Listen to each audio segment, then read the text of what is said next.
Hi there, I'm Joel Silverstone, founder of TFR, This Feels Right, effective communication skills, training, and coaching. Now, I started this podcast for the same reason I started my business, that in over 20 years of working with leaders and their teams around the world, I see the same gap, that they're pushing their ideas. When really, if they want to shift a behavior, shift an idea to an action, then they need to connect to the emotions first, then speak to the logic.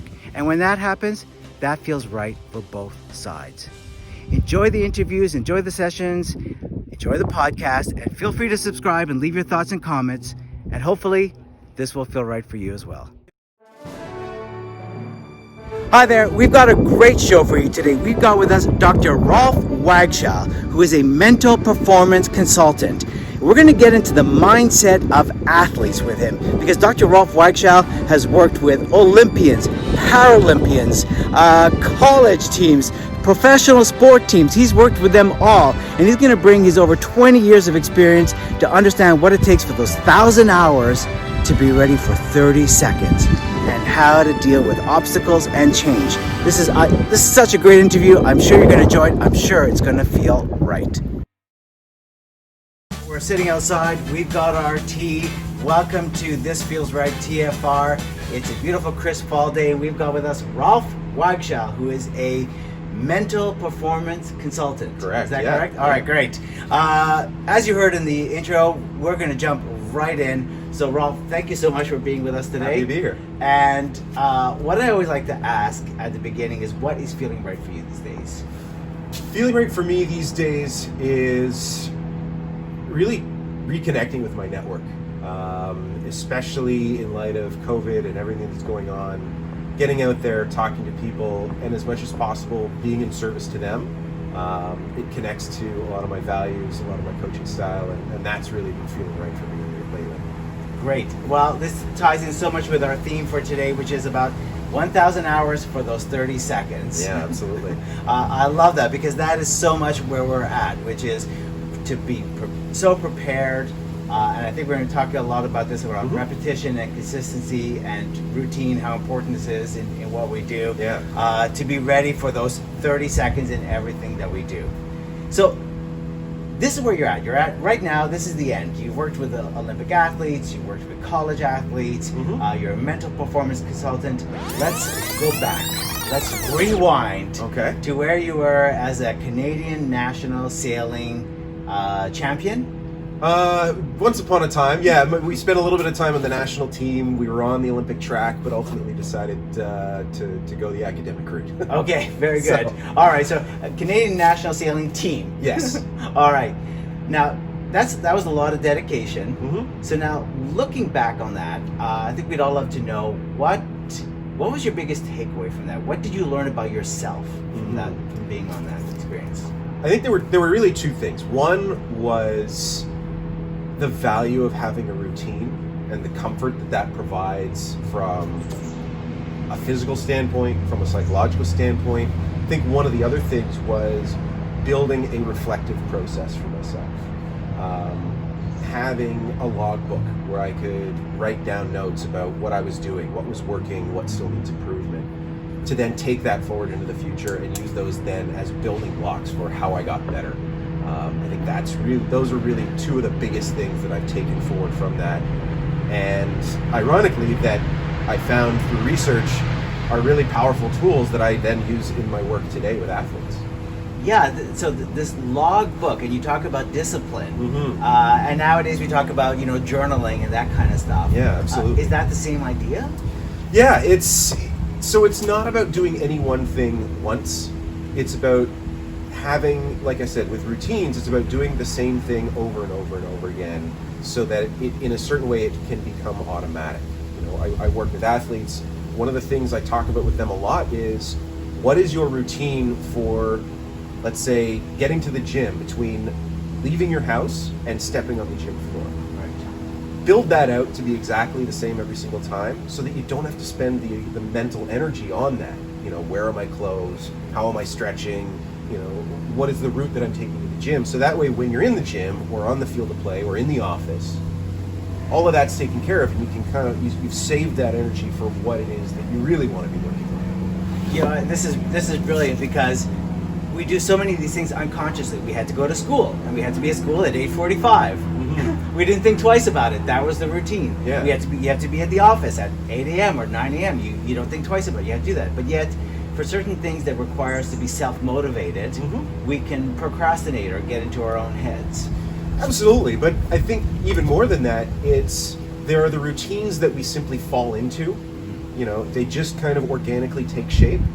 But because they're so powerful, if we start to take control of those routines and build them out for ourselves intentionally, there can be a lot in that for us in terms of maintaining a reserve of mental energy, staying focused, staying relaxed, staying engaged in what it is that we're doing. So that's one of the other things. It's not about tearing things down wholesale. It's about saying, what are those parts of the routine that are working for me? How do I keep doing that? What are the parts of that routine that are getting in my way? And how do I avoid that? This is really good because we get so stressed out about it, but in a lot of ways this is taking the stress out of it by really being very conscious about what's working, what's not working, and make it part of that routine. Love it. Okay, so let's go now a little bit fast forward. Yep. Now you are working with the Canadian Olympic and Paralympic team as a mental performance consultant, and you created something called Game Plan. You're part of that. I was part of it, yeah. So I recently left Game Plan, but yeah, Game Plan is a program that is designed to help Olympic, Paralympic, national team athletes create more holistic lives for themselves. So the ultimate philosophy is that athletes who have well-rounded lives, who have things going on in their lives outside of sport, are typically happier, are typically healthier, typically perform better, and will stay in sport longer. And there is a ton that goes into supporting that philosophy and that mission, but it was really an honor and a privilege to be a part of that. Which sounds really cool because now, of course, organizations do then go, oh, we need to do something about the culture we have here so that people don't just feel like they're coming into the office.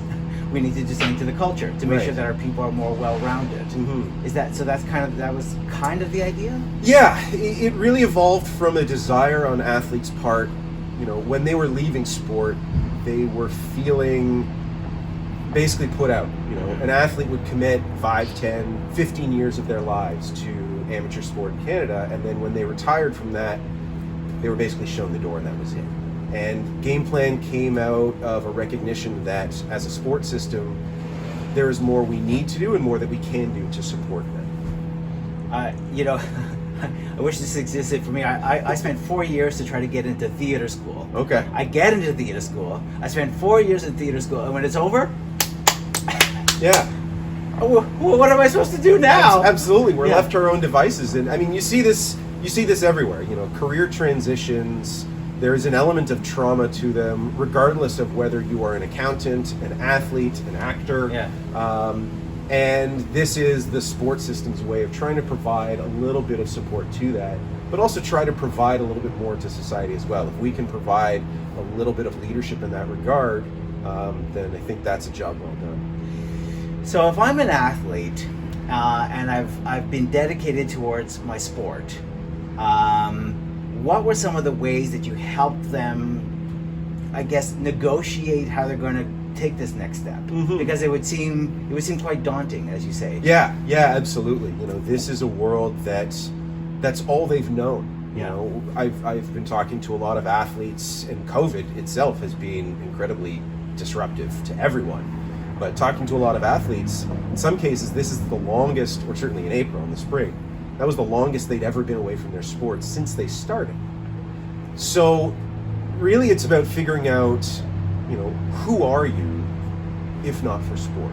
And how do we build those parts out that you are perhaps wanting to build out? How do you build out a social or professional network for yourself outside of sport?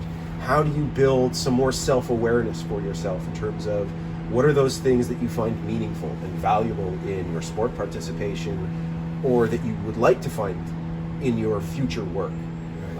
What are the tangible skills that you have acquired through sport, which are very marketable and desirable in the workforce? How do you take an inventory about that? How do you appreciate that in a way that you feel comfortable communicating that with people? Yeah, I'm digesting that because I'm just thinking that athlete would be thinking this is all I've ever done. But what you said there, I think about visiting their values, visiting maybe where maybe they, I guess, put it on the shelf for so long. I don't know that they necessarily put it on the shelf, but I think this is something that everyone does. Our values are things that we kind of take for granted. So one of the things that I try and do with athletes, especially when they first come to me, and especially as they're towards the end of their careers, is, again, work through a couple exercises that help them build some self-awareness. Writing a resume is one, simply as a way of taking inventory of everything that they've done, and not only that, but all the skills that they can then bring forward into whatever that they choose to do next. Values is another one. Again, we take it for granted, but it's rare that we actually sit down and explicitly go through exercises that help us really get in touch with those things that we find meaningful. So those are two really, really powerful experiences that it's not about kind of that groundbreaking realization. A lot of times I met with, I kind of knew that stuff before, which is good. But it's about making that explicit, and it's about then using that information in terms of how you talk about yourself, how you conceptualize who you are into the next chapter. It's a parallel to the discipline they've had as an athlete, training for a certain event, and now you need to be disciplined about things that maybe you took for granted, such as your skills, your resume. Think about maybe all the different jobs you've had, and actually think about all the skills that were in place, and then what did you do to prepare as an athlete that might be translatable, and then your values. 100%. Yeah. So much we don't realize that what's important to us can really give us direction in what we're looking for as we are going through. A lot of us are going through just a reinvention. I think system-wide, society-wide, everyone is having to adjust, and I think this is really where it's a skill that I use even with people that I work with that aren't necessarily athletes. Get in touch with your values, speak to those, chase after that, and this is borne out by research, because long-term job satisfaction is born from doing things that you find meaningful. People always talk about, chase your passion, do those things that you're passionate about. The problem with that is passion is an outcome, not a precursor. Right. Passion is born from doing something and immersing yourself and building up a sense of mastery. I talk to my athletes and say, were you as passionate about soccer when you were 6 years old as you are today? No. Right. But that's where you started. Yeah. That passion developed over time. And the same applies to one's work. The work that you do with communication on the podcast. It's something that is developed through engagement, through mastery, and I think the same applies to everything. And I like this example because we the 6-year-old, my kids will say, "Oh, I want to be a baseball player. I want to be a hockey player." Sure, because it's fun now. Yeah, and you're enjoying it. But you have to realize that a professional athlete, it becomes a job. Mm-hmm. So the same thing, and then they lose sense of that, right? They sometimes you could lose sense. Oh, this is a job, and you lose your sense of purpose. Mm-hmm. And I've worked with so many organizations where, why did you get into this job in the first place? Well, I want to be of service to people. Yeah. Where did you lose your way? Exactly. It's that kind of Simon Sinek, start with why kind of idea, right? Yes. It's connect with that, because that's what your why is. It's your values. And so staying connected to that and starting with that as you look at the next chapter can be so important. This is gold, Rolf. This is gold. Gold. This is good for the redirection. I'm going to take off my jacket here to celebrate our Vancouver 2010 Olympics. Because was this the beginning when Canada started to do really well in the Olympics? I mean, Canada's always been a player, certainly in the Winter Games. I know in Summer Games we are starting to come on. Vancouver was really a turning point in terms of how we support our athletes. That's where Game Plan was born out of. And it has developed since then to be a really world-leading program, which was one of the things why I loved working the program so much, and I, to this day, love working with Olympians and Paralympians and national team athletes because of everything they give. But Vancouver was a bit of a turning point in terms of how we support our athletes. Yay! and it sounds like it's so important because I guess that in a weird way now we're all in bubbles. Athletes were in a bubble until then, I guess. Yeah, and I think, it's funny, having worked within the walls of the Olympic movement, it's kind of like anything else. You're seeing something from the inside, you get a much different perspective, and I think that's kind of where the theme of today comes from, that 1,000 hours for 30 seconds. The average person watching the Olympics, they see, let's say, the 100-meter final in swimming. I think the average time for that is maybe 30, 40 seconds. I'd have to look, but it's a blink of an eye. Right. And it's 100 meters. The number of kilometers that one has to swim simply to make the final, forget about winning a medal, is literally in the thousands. So thousands of kilometers, thousands of hours for an event that takes less than 1 minute. Yeah. Even their warm-up, to warm up for that event, athletes are probably in the pool for a half hour. Yeah. For an event that takes less than a minute. And so the amount of dedication, the amount of discipline, the amount of repetition that is required that goes into those performances is pretty amazing. Yeah, no, and it's something we take for granted. And so many times, if you're doing a sales call or you're going to coach someone, you're not taking the time to really put in the time before to prepare, and you think, I'm just going to wing it. Yeah. Well, and that's one of the things, lately I've been getting so interested in public speaking. What is it that makes people good communicators? That's one of the ways that we were able to connect. Yeah. And the same holds true. If you want to be a good communicator, it takes repetition, it takes discipline, it takes practice, consistency. You don't show up one day and give a keynote without having put in the work. Absolutely. And that applies to anything. You don't show up one day to be an excellent accountant without putting in the work. Yeah. And I think that's one of the biggest lessons that I try and bring forward from sport. There's no real magic to it. It is about that discipline. It's about, are you willing to put in the work, which can be frustrating. I get. Yeah. But we want that magic bullet. But we all want that magic bullet. It's discipline, consistency, repetition. Absolutely. Yeah, which is not always what we want to hear. Mm-hmm. But it pays off. Yeah, and not only that, it makes it accessible. Yeah. And I think the key is finding that thing that you're willing to put in the work for, and that again connects back to the values. Because when you find something meaningful, right, it makes it that much easier to put in the hard work. Right. Yeah. If you don't believe it, then you're acting. Yeah. Yeah. Exactly. All right. So this is good. This is a good segue for us now to talk about. You've worked with so many athletes in so many different sports at so many different levels. But maybe what's a theme of? Sometimes you watch like baseball. Like I'll watch a baseball game and you see all of a sudden the pitcher can't throw it over home plate, or can't throw it to first base. All of a sudden, like it's a meltdown. Yeah. So what gets in the way of an athlete? What's the self-talk, or what's that mindset? I think the biggest thing that I see getting in athletes' way, and I think is a parallel to a lot of us regular people, for lack of a better term, is focusing too much on one's outcomes as opposed to the process that it's going to take to get there. One of the things I often talk about with athletes is if you're thinking about the podium on the start line, you've already lost. So if you're thinking about trying to get a standing ovation at the beginning of a talk, it's not really going to go that well. Right. And so it's about breaking things down into, what are the smaller chunks? How do I break this down for myself? And what are the specific techniques? What are those elements that I need to do really, really well?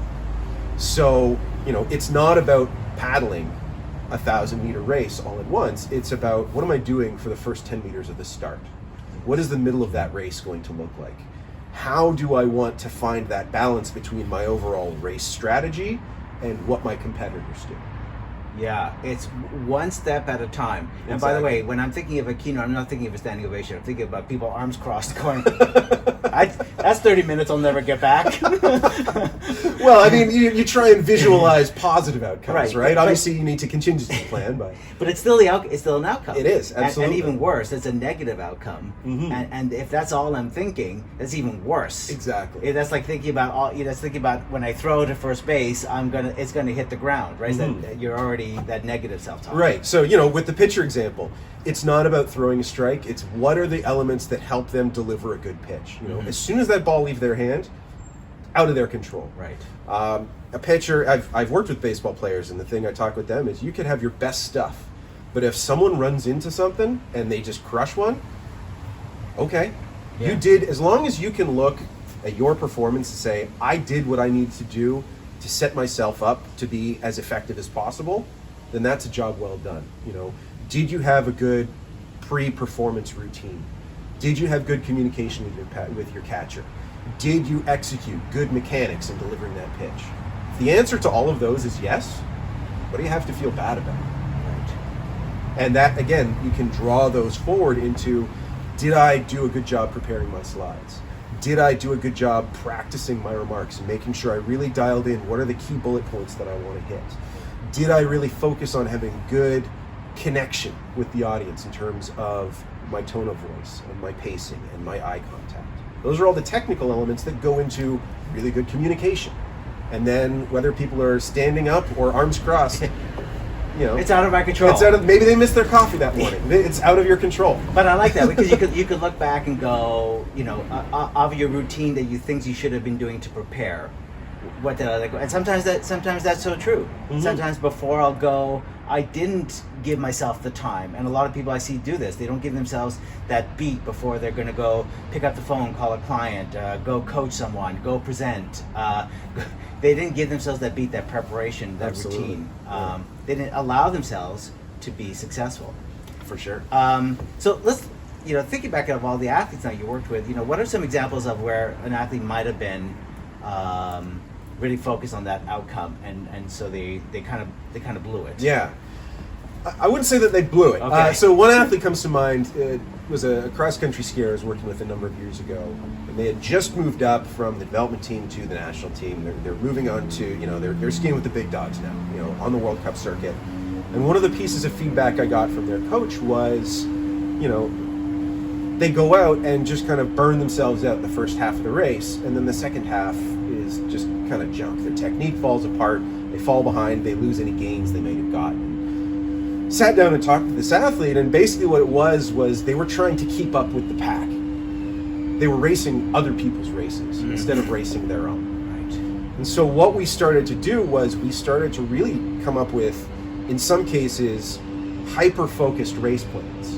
An average cross-country race, let's say it's a 50K race, it's 5 laps of a 10K loop. There's going to be hills, there's going to be flats, there's going to be downhill, and we would break it down in terms of, okay, hill 1, lap 1, what's your strategy? What kind of split time are you looking for? Hill 1, lap 2, what are you looking for? Bring that focus within themselves. What is it that they're trying to do? Right. So that when they get to that hill, and there is a pack perhaps of people going faster than them, they're able to say, you know what, this is my race plan, and I know that on hill 3, on the downhill, that's where I'm going to try and catch them. Or I know that my strength is in the flat, so that's really where I'm going to push myself. The hill is my spot to conserve energy, to simply stay in touch, and then I'm going to look further down. So it's that balance between, okay, what are the individual battles that make up the war? And so those are, I see that pattern repeated a lot with a lot of different athletes I work with.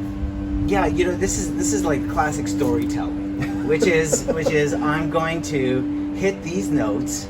These notes I'm going to maybe speak in a softer voice. Mm-hmm. This is to set it up. This is the point I really want to bring home, right? So it's the same idea, I guess, in that mindset, which is don't try to tell someone else's story. Don't try to copy them. As you said, like, race your own race, right? Mm-hmm. So this racer was racing the other people's races, and totally, I guess, the adrenaline just took over. Yeah, they got caught up in the moment. Like I said, it was their first time on the World Cup circuit, but it was very much about, like you said, race your own race. And I think... You said it. Yeah, or I said it, yeah. So we both said it. Yeah. But again, that's one of the parallels that I really try and encourage people. It connects back to the title of this. This feels right. So what feels right for that skier in that moment was picking their battles. Really focusing on the straightaways, conserving energy on the hills.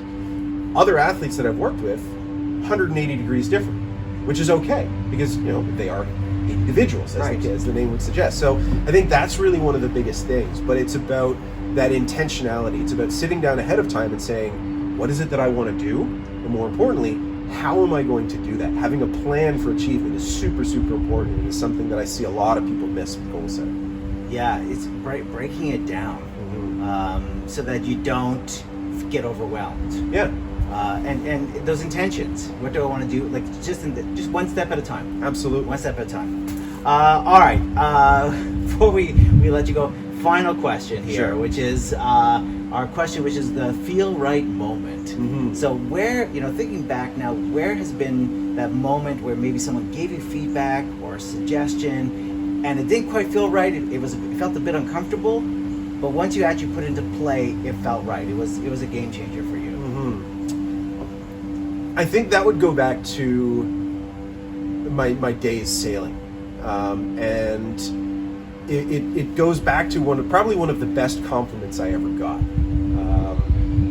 We had just completed a bit of a training camp before our national championships, and we were sitting down with our coach, and it hadn't really been the best week for us. Things just weren't quite clicking. And I had been talking about that with my coach. I had some reservations, I was a little bit worried, and what he told me in that moment is something I'll never forget. It is something that I bring forward to a lot of my work. He said, yeah, this week wasn't great, but I've never been worried about you guys, my teammate and I, because whenever the competition starts, you guys find that sixth gear, and you're able to show up when it counts.